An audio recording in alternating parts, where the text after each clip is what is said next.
j'ai été, si je ne me trompe, ce qu'il est convenu d'appeler un gamin. J'aurais aussi bien pu écrire un enfant, seulement voilà, j'étais un gamin.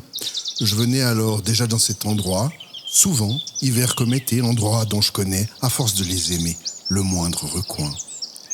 Le lieu est vallonné, et c'est peu dire. Vous vous trouvez sur un flanc et en face, il y a l'autre.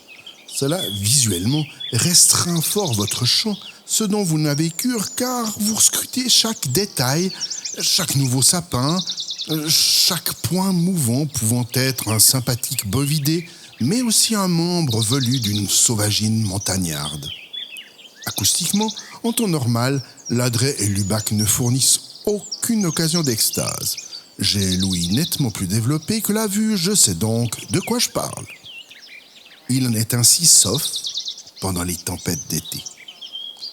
Ces dernières, contrairement aux orages de plaine, ne s'annoncent que par des signes discrets à la lecture difficile pour les néophytes. La journée est toujours idyllique, radieuse, matinale jusque tard dans l'après-midi, elle vous sourit tendrement en cachant traîtreusement des arrière-pensées obscures. À peine un joli nuage dans l'azur qui passe au loin comme passe le temps légèrement. Puis, l'air de rien, un second et un troisième qui s'excusent et promettent de rester au loin les figurants de ce moment privilégié. Ils s'étendent, suivis par d'autres, à peine plus dodus, à peine plus foncés, mais toujours respectueux d'une distance de bonne aloi. Vous les oubliez et portez votre regard sur les mouches qui oisoient dans l'air léger de la montagne en dessinant de jolies arabesques. Que ces diptères sont donc gracieux, que leur musique est donc douce, que l'ensemble respire l'harmonie d'une création bienveillante dont on se sent être partie. On en perd le sens du temps, notre perception se rassure, se détend, se permet des relâchements innocents. On rêve vaguement, on ondule entre des idées aux contours flous, douveteux. On estompe les limites pourtant si précises de nos personnalités. On se dissout, on fond.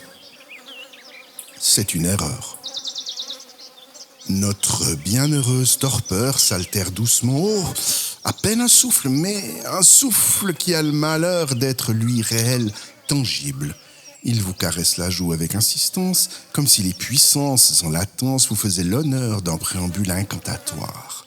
Vous ouvrez les yeux, que vous ne vous rappelez pas avoir clos, pour constater que l'esprit du moment a perdu toute candeur. Les mouches, poétesses préalables à vos songes, ont maintenant des vols nerveux tout en lignes brisées. Elles semblent frénétiquement désirer fermer un polygone irrégulier aux angles pointus, tranchants. L'idée de la forme finie leur échappe. Elles la poursuivent en passant agressivement à portée de vos oreilles qui, déjà, s'agacent au son distordu de leurs errances. Les nuages qui ont viré de cap se déploient et s'approchent en dégradé d'un noir menaçant, exactement dans votre direction, en remontant la vallée qui s'est faite lit d'un désastre annoncé. Le soleil tente de résister mais finit précocement son travail, piteux Jean Rosset en défaite devant la horde sombre. On distingue déjà, derrière l'avant-garde qui nous fait ombre, le rideau vertical qui clora le dernier acte de cette pourtant si prometteuse journée. Il s'approche, les mouches tentent le dodécagone, l'air semble soudain palpable, non pas lourd mais solide d'une réalité dangereuse. Les roulements se font entendre, témoins de l'enfer que vivent d'autres en contrebas.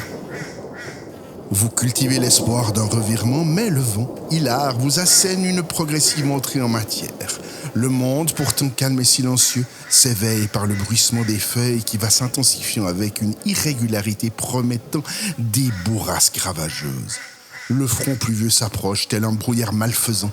Soudain, vous percevez la première goutte. Individuelle et destinée à vous seul, elle s'écrase violemment vers une terre qui fume du désir électrique de voir sa soif apaisée. D'autres suivent, plus anonymes mais non moins violentes, grosses, presque grêles, froides. Le premier éclair proche fend le ciel, vous comptez les secondes, mais l'averse qui s'intensifie vous fait oublier la formule. L'éclair était prêt, c'est tout. Le vent hurle maintenant, dément, et laisse se frayer un chemin entre cette eau qui se compacte à en devenir presque totale. Et si la prochaine décharge, guidée par les flots et les souffles, était pour moi? Et si le hasard finalement n'existait pas?